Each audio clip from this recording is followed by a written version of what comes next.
Hello दोस्तों। मैं स्मिता लेकर आई हूँ हिंदी ग्रामर में अलंकार विषय।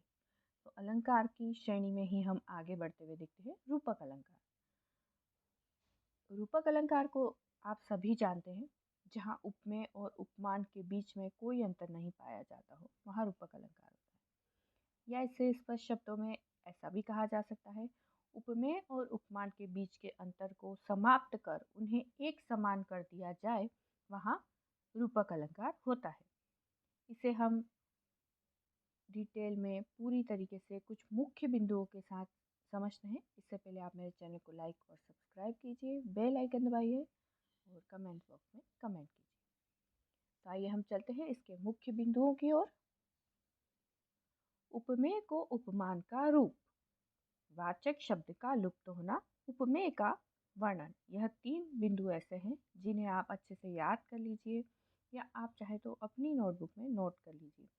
यह बहुत ही इम्पोर्टेंट है। इन तीनों को याद करके ही आप रूपक अलंकार को एग्ज़ाम में अच्छे से बता सकते हैं, या उसकी पहचान करनी हो या उसे परिभाषित करना हो, कैसा भी क्वेश्चन हो आप उसे अच्छे से सॉल्व कर सकते हैं।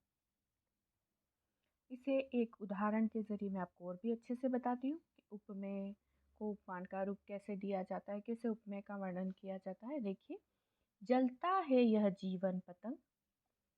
यहाँ पर जलता है यह जीवन पतंग में जीवन और पतंग यह उपमेय और उपमान है। तो यहाँ जीवन क्या है? जीवन उपमेय है। और पतंग क्या है? पतंग उपमान है। परंतु यहाँ रूपक अलंकार है, जिस कारण से उपमेय यानी कि पतंग, उपमेय यानी कि जीवन पर उपमान यानी कि पतंग का आरोप किया गया है। और आप देखिए, जो बात हमने पहले कही थी कि उपमेय और उपमान के बीच का अंतर समाप्त हो जाता है, यानी जीवन और पतंग के बीच में कोई अंतर नहीं। यहाँ पे पतंग को जीवन के समान बताया गया और जीवन को पतंग के समान बताया गया है, लेकिन जीवन पे पतंग का आरोप है, अर्थात उपमेय पर उपमान का आरोप है। तो यहाँ पर रूपक अलंकार की पुष्टि होती है। अब हम उपमेय और उपमान के को अच्छे से समझने के लिए उससे परिभाषित रूप को भी देख लेते हैं। वह वस्तु, व्यक्ति या विचार जिसका समानार्थी शब्द बताने के लिए रूपक अलंकार का प्रयोग होता है, उपमेय कहलाता है। इसका स्पष्ट उदाहरण है, गंगा जल का मेला है शीतल। यहाँ पर गंगा को शीतल जल से तुलना की गई है। गंगा की तुलना किससे गई है? शीतल जल से तुलना की गई है। गंगा जल और शीतल जल। यहाँ पर गंगा उपमेय है और शीतल जल उपमान है।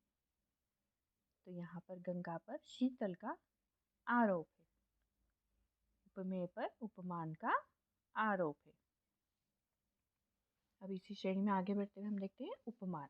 वह वस्तु, व्यक्ति या विचार जो उपमेय का विस्तृत विवरण करता हो, उपमान कहलाता है। जैसे जलता है यह जीवन पतंग, इस उदाहरण का स्पष्टीकरण हम आगे भी देख चुके हैं, जहाँ पर जीवन पर पतंग का आरोप किया गया है, उपमेय पर उपमान का आरोप किया गया है। अब हम देखते हैं कि रूपक अलंकार के कितने भेद है। रूपक अलंकार के 3 भेद है। उसमें सर्वप्रथम है सांग रूपक। जहाँ रूपक में उपमेय के अंगों व अवयवों पर उपमान के अंगों व अवयवों का आरोप होता है, उसे सांग रूपक कहते हैं। ये आपको अच्छे से समझ में आ गया। अब है निरंग रूपक, जिसमें उपमेय पर उपमान का आरोप होता है और अंगों पर आरोप नहीं होता है, उससे निरंग रूपक कहते हैं। आपने देखा, सांग रूपक में अंगों व अवयवों पर उपमान के अंगों व अवयवों का आरोप होता है, किंतु निरंग रूपक में अंगों पर आरोप नहीं होता है, इससे निरंग रूपक कहते हैं। अब है पारंपरिक रूपक। पारंपरिक रूपक में एक आरोप दूसरे आरोप का कारण होता है, यानी कि आरोप ही आरोप का कारण बनता है, वह है पारंपरिक रूपक। इसका उदाहरण है भजमन चरण कवल अविनाशी, अर्थात यहाँ ईश्वर के चरण कवल को मतलब चरण को कमल के समान बताया गया है। कमल अर्थात कमल, यहाँ ईश्वर के चरणों पर कमल का आरोप है। चरण पर कमल का आरोप है। चरण उपमेय है और कमल उपमान है, तो चरणों पर कमल अर्थात कमल का आरोप है। अब है पायो जी मैंने राम रतन धन पायो। यहाँ पर राम रतन पर धन का आरोप है। यहाँ पर राम रतन उपमेय है और धन उपमान है, तो राम रतन पर धन का आरोप है और दोनों में अभिन्नता है, इसलिए यहाँ रूपक अलंकार होता है। अब इसकी सबसे महत्वपूर्ण बात क्या है कि इसे हम कैसे पहचानेंगे, रूपक अलंकार को हम कैसे पहचानेंगे।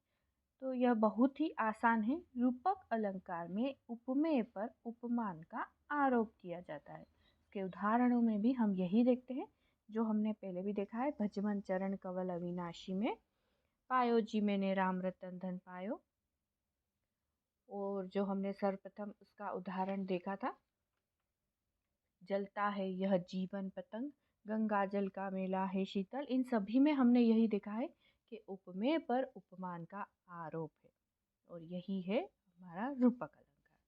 तो दोस्तों, इसी के साथ मैं आपसे विदा चाहूँगी। धन्यवाद। नमस्कार।